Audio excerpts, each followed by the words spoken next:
오늘은 누가복음 5장입니다. 1절에 보면 무리들이 몰려와서 하나님의 말씀을 들었다고 합니다. 사람들이 듣고자 했던 그 하나님의 말씀은 곧 생명의 말씀이며 예수님이 바로 태초에 계신 생명의 말씀 그 자체이셨습니다. 그 생명의 말씀을 들으려고 무리들이 몰려왔다는 것이죠. 예수님은 게네사렛 호숫가에서 시몬의 배에 오르시고 무리를 가르치기 시작합니다. 당시에는 스피커가 있는 것이 아니라서 배에서 말을 하면 바람이 호수에서 언덕으로 불기 때문에 작은 소리에도 잘 들린다는 것을 예수님은 잘 알고 계셨던 것이죠. 그리고 하나님의 말씀을 마치신 다음에 베드로에게 깊은 곳에 가서 그물을 내려 고기를 잡으라고 명령하십니다. 시몬 베드로에게 나를 따라오느라고 하시지 않고 고기를 잡으라고 순교적인 명령을 하십니다. 베드로가 대답하기를 우리들이 밤새도록 잡았지만 잡은 것이 없지만 그렇게 말하면서도 말씀에 의지하여 우리가 다시 한번 해보겠다고 합니다. 이것은 조금 전 예수님의 그 가르치심에 베드로가 감동받았기에 가능한 일이라고 생각됩니다. 6절에 보면 예수님의 말씀대로 행하였더니 그물이 찢어질 정도로 고기가 많이 잡혔습니다. 2배에 나누어 실어야 할 정도로 많이 잡힌 것을 보고 사람들 모두 놀랐다고 합니다. 이것은 예수님의 말씀이 베드로의 그 지식과 경험보다도 훨씬 강력함을 보여주고 있습니다. 우리가 가진 지식과 경험이 소중하고 좋은 것이라 할지라도 그 지식과 경험을 정말 고집하고 내세운다면 하나님께서 우리의 삶에 개입할 여지가 조금도 없습니다. 우리의 지식과 경험보다도 더 강력한 것이 살아 역사하시는 하나님의 말씀이기 때문입니다. 이것이 오늘 누가가 5장에서 말하고자 하는 주제입니다. 시몬 베드로가 일어난 일들을 보고 예수님 무릎 아래에 엎드리면서 주의 나를 떠나소서 나는 죄인이로소이다라고 고백합니다. 이 고백은 조금 전에 예수님이 가르치신 그 내용 때문이라고 생각됩니다. 요한복음에 보면 안드레가 자기의 형인 베드로를 예수님께 데려와서 예수님에게 인사시킨 그런 장면이 나옵니다. 이렇게 예수님을 만났지만 베드로는 여전히 고기를 잡았습니다. 베드로는 앞서 4장에서 보신 바와 같이 가버나움 회당에서 예수님의 말씀을 듣기도 했었고 귀신들을 쫓아내는 기적도 보았습니다. 또 그날 오후에는 자기 장부의 그 중한 열변도 꾸지점으로 고치는 것도 보았습니다. 그러나 그것으로 끝났던 사건입니다. 놀라운 기적만 보았을 뿐입니다. 하지만 예수님께서 행하신 그 기적은 기적 자체의 목적이 있는 것이 아니고 예수님이 바로 메시아심을 가르쳐주고자 하는 방편이었던 것입니다. 베드로는 이렇게 주님을 만났으나 주님을 제대로 알아보지 못했습니다. 이번에는 예수님이 베드로에게 엄청난 양의 물고기를 잡게 하심으로써 예수님 자신이 누구인지를 베드로에게 다시 한번 보여주셨습니다. 그래서 베드로는 이제 엎드릴 수밖에 없었던 것이죠. 예수님이 메시아이심을 베드로는 온몸으로 체험했던 것입니다. 이제 후로는 네가 사람을 취하리라는 그 예수님의 말씀에 베드로는 모든 것을 버려두고 일어나 주님을 따랐습니다. 기적을 통해서 주님을 만날 수 있다면 기적은 그 자체로 큰 복입니다. 예수님 당시에 많은 사람들이 예수님의 그 기적을 보았지만 대부분의 사람들은 예수님을 메시아로 주님으로 알지 못했습니다. 그래서 결국 예수님은 십자가에 못 박고 말았던 것이죠. 여기서도 오해가 잠깐 발생할 수 있습니다. 베드로가 모든 것을 버리고 예수님을 따른 것을 보면서 잘 다니던 직장에 사표한다거나 잘하고 있던 사업을 내팽개치고 주님을 따른다고 하면서 목회자의 길을 가야 하는 것으로 잘못 오해하는 경우가 종종 있습니다. 또 그런 사람도 보았습니다. 성경에는 이례적이고 특징적인 사건, 즉 케이스가 있고 우리가 본받아야 하는 주제가 있습니다. 여기서 모든 것을 버리고 예수님을 따르는 그 베드로의 사건은 케이스입니다. 이 케이스에 본받아야 하는 핵심은 고기를 잡으라는 그 선교적인 명령, 바로 주님의 복음을 전하는 것입니다. 직장이나 사업을 던져버리라는 것이 아닙니다. 자신들의 직장에서, 사업에서, 생활에서 주님을 증거하는 일을 말하고 있습니다. 다음 12절부터는 예수님께서 나병 환자를 고치시는 사건이 나옵니다. 누가는 그가 온몸에 나병이 들린 사람이라고 기록하고 있습니다. 온몸에 퍼져 있는 심각한 상태인 나병 환자가 예수님께 나와 엎드립니다. 주여 원하시면 나를 깨끗게 하실 수 있나이다.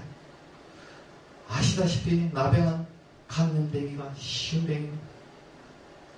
또한 예수님은 말씀만으로도 그 병을 고칠 수 있으시면서 보란듯이 나병 환자에게 다가가 손을 대셨습니다. 그리고 내가 원하노니 하시며 예수님이 고침을 받으라고, 깨끗함을 받으라고 말씀을 하시자 나병이 곧바로 나았습니다. 누가도 의사로서의 지식과 경험을 뛰어넘는 예수님의 그 능력을 보고서 나병이 나았다가 아니고 나병이 떠났다고 기록한 걸 보면 참 이채롭습니다. 또한 이 소문이 퍼지면서 더욱더 많은 사람들이 모여들었습니다. 우리의 상식으로는 사람들에게 좀 더 높임을 받고자 할 텐데 예수님은 하나님께 기도하시기 위해 한적한 곳으로 가셨습니다. 예수님은 사람들에 휘둘린다거나 자신을 사람들에게 맡기신다거나 사람들의 요구에 따라 좌지우지되는 그런 분이 아니었습니다. 예수님은 하나님께 기도하시며 자신의 뜻이 아닌 하나님의 뜻에 따라서 그 사역을 이루어 가심을 계속해서 우리에게 보여주고 있습니다. 그리고 17절부터는 중풍병자가 등장합니다. 하루는 가르치실 때에 하고 시작합니다. 마가복음에서는 이 사건이 가버나움에서 있었던 일이라고 기록하고 있습니다. 예수님은 고향인 나사렛을 떠나서 가버나움으로 이사를 하시고 그곳에서 공생의 사역을 시작했기 때문에 지금 이곳은 예수님의 선교센터이자 집이었던 걸로 보입니다. 지붕을 뜯었는데도 누가 뭐라는 사람 없는 거 보니까 확실한 것 같습니다. 온몸이 마비된 중풍병자를 사람들이 데리고 왔는데 예수님 주위에 사람들이 너무 많았습니다. 예수님은 안에 계시고 들어가야 하는데 주위에 너무 많은 사람들이 많아서 들어갈 수 없었습니다. 그래서 중풍병자를 메고 온 사람들은 예수님께 나아가기 위해서 지붕으로 올라갔어요. 지붕은 뚫고 마침내 예수님 앞에 그 중풍병자를 내렸습니다. 바리새인들과 그 율법 교사들이 이 광경을 지켜보면서 예수님이 과연 이 상황을 어떻게 대처하실지 궁금해하며 지켜봤습니다. 그런데 예수님께서는 사람들의 그 예상을 뒤엎는 말씀을 하십니다. 20절에 예수께서 그들의 믿음을 보시고 이러시되 이 사람아 내 제사함을 받았느니라 하시니라고 합니다. 내 병이 나았다가 아니라 내 제사함을 받았다고 하셨다는 겁니다. 성경에 정통했던 바리새인과 서기관들이 도대체 이 예수가 누구이길래 중풍병자의 죄를 사한다고 말하는 것인가라고 의아해 했습니다. 죄를 사하는 것은 하나님만이 하실 수 있는 일인데 이 신성 모독하는 자가 누구냐고 수군거렸습니다. 예수님도 저들이 생각을 하시고 하시는 말씀이 내 죄사함을 받았느니라 하는 말과 일어나 걸어가라는 말 중에 어느 것이 쉽겠느냐고 질문하십니다. 어느 것이 쉽겠습니까? 일어나 걸어가라라고 하는 것은 금방 드러날 것이기 때문에 내 죄사함을 받았다고 하는 것이 좀 더 쉬울 것입니다. 바리새인들도 죄사함을 받았다고 하는 것이 더 쉽다고 생각했을 겁니다. 예수님께서는 24절에 이렇게 덧붙이십니다. 그러나 인자가 땅에서 죄를 사하는 권세가 있는 줄을 너희로 알게 하리라. 중풍병자에게 말씀하시되 내가 네게 이르노니 일어나 네 침상을 가지고 집으로 가라. 이제 중풍병자가 일어나지 못하면 예수님은 신성모독하는 그런 사기꾼이 될 것이고, 일어나 걸어가면 예수님께서 죄를 사하시는 하나님이시라는 것을 분명히 증거하는 것입니다. 25절에 보면 그 사람이 그들 앞에서 곧 일어나 그 누웠던 것을 가지고 하나님께 영광을 돌리며 자기 집으로 돌아가니라고 합니다. 예수님의 말씀이 그대로 이루어졌습니다. 인간의 지식과 경험으로는 불가능합니다. 하나님이 아니고서는 하실 수 없는 그런 일들을 예수님께서 하셨습니다. 이 치유사역이 중요한 것은 예수님이 죄를 사시는 하나님이시라는 것을 분명히 드러내시기 때문입니다. 죄를 사시는 예수님, 이것은 누가복음의 전체를 아우르는 주제입니다. 그리고 27절부터는 레위라는 세리를 제자로 삼으시는 내용이 나옵니다. 당시에 세리는 두 종류가 있었습니다. 하나는 갑바이라고 하는 일반 세금을 징수하는 세리가 있고, 또 하나는 모케스라고 하여 세관에서 관세를 받는 레위와 같은 세리를 말합니다. 예수님은 레위가 세관에 앉아있는 것을 보았습니다. 여기서 세관은 가버나움에 있는 세관입니다. 이 가버나움은 당시의 교통의 중심지였습니다. 애굽에서 팔레스타인 지방을 지나서 수리아 지방이나 메소포타미아로 가려면 이 가버나움을 지나야 합니다. 이 길목에 있는 가버나움에 세관이 있었고 국제적인 행상들로부터 관세를 거둬들였습니다. 27절에 나를 따르라는 예수님 말씀에 레위는 모든 것을 버리고 일어나 예수님을 따랐습니다. 그런데 예수님은 레위의 무엇을 보시고 예수님의 제자로 삼으셨을까요? 지금 생각해보면 예수님의 제자 중에서 공부를 한 제자가 없습니다. 그런데 레위는 국제적인 관세 업무를 보기 위해서는 히브리어뿐만 아니라 아람어, 헬라어까지도 능통했을 거라고 봅니다. 아마 예수님은 후에 자신의 사역들을 기록한 적임자로 레위를 제자로 삼은 것이 아니었을까 하는 생각을 해봅니다. 레위가 기록한 마태복음을 보면 세리의 그 직업의식대로 소득세는 소득세대로, 취득세는 취득세대로 잘 구분해 놓는 것처럼 그 마태복음에는 예수님의 말씀을 말씀대로, 비유는 비유대로 잘 정리되어 있는 것을 볼 수 있습니다. 레위가 이제 떠나기 전에 예수님을 위하여 자기 집에서 큰 잔치를 베풉니다. 바리새인들과 서기관들이 예수님의 제자들에게 왜 세리와 죄인과 함께 먹느냐고 비방합니다. 예수님께서 하시고 대답하시기를 건강한 자에게는 의사가 쓸데없고 병든 자에게라야 쓸데가 있느니라. 내가 의인을 부르러 온 것이 아니요 죄인을 불러 회개시키러 왔노라고 하십니다. 정말 명답입니다. 또 요한의 제자들은 금식하는데 왜 당신의 제자들은 금식하지 않느냐고 이번에는 금식 문제를 가지고 물고 늘어집니다.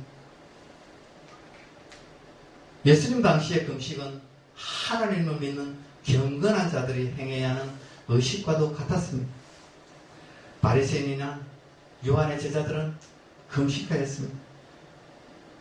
사람들은 금식하는 그들의 모습을 보면서 경건하다고 존경했습니다.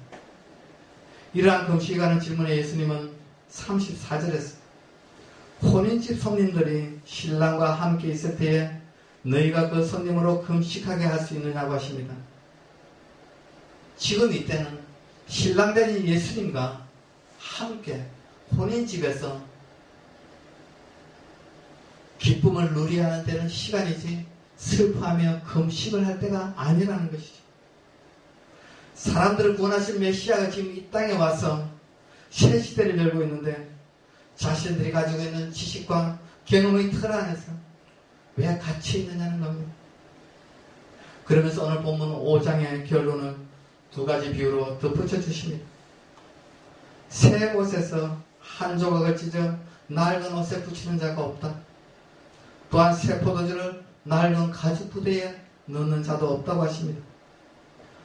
그 어느 누구도 낡은 옷을 위해서 새 옷을 찢어서 한 조각을 떼어내는 사람은 아무도 없습니다. 또한 새 포도주를 낡은 가죽 부대에 넣는 사람도 없습니다. 새 포도주를 낡은 가죽 부대에 넣으면 새 포도주가 발효되면서 팽창하게 되고 낡은 가죽 부대는 터져버리고 맙니다. 이 비유의 핵심은 종교 지도자들이 자신의 지식과 경험의 틀 속에 있는 종교적 관행에만 젖었어요.